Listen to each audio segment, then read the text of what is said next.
study after study has shown that performance matters, whether that's the number of searches that users do, the number of pages that they'll visit on an e-commerce site. Lots of studies have supported that, and so it is important. And the things that that we rely on to improve that, a lot around caching, and it starts with caching at the browser, right? Objects that are reused, whether images or files, should be cached. You should use the Expire headers to cache them in the browser. And then the next level, back are CDNs.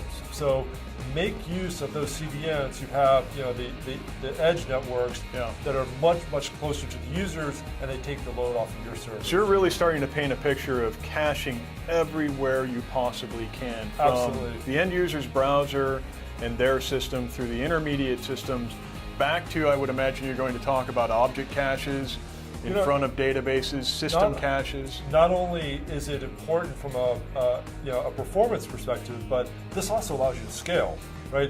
The more you can cache and take the load off of your system, the easier it is to scale, and the higher performance you're going to get from a usability perspective. So you're absolutely right. The next level cache back, but behind a CDN might be a reverse proxy cache in front of your web servers. And what about that? That handles. You sometimes say, be lazy, right? Don't do work that you've already done once. That's right. Just deliver your last result from a cache. But what about distribution of workloads? So rather than, is the right thing to have a single system answer everything, or should our clients be worried about parallelizing requests across multiple systems? Right. There's a lot of reasons that we want to split up our systems. Certainly one is for scale, that when you get past a certain point, it's really difficult. You end up having to buy bigger and bigger hardware, which is expensive.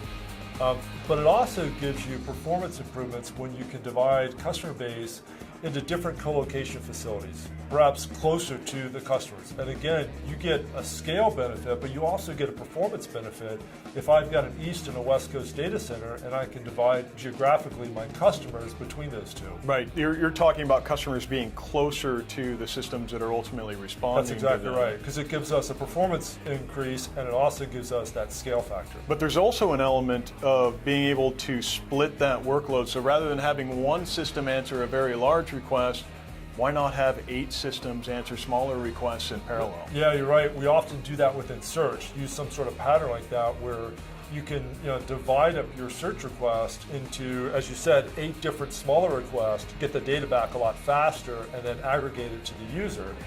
And you can also think about it splitting up services.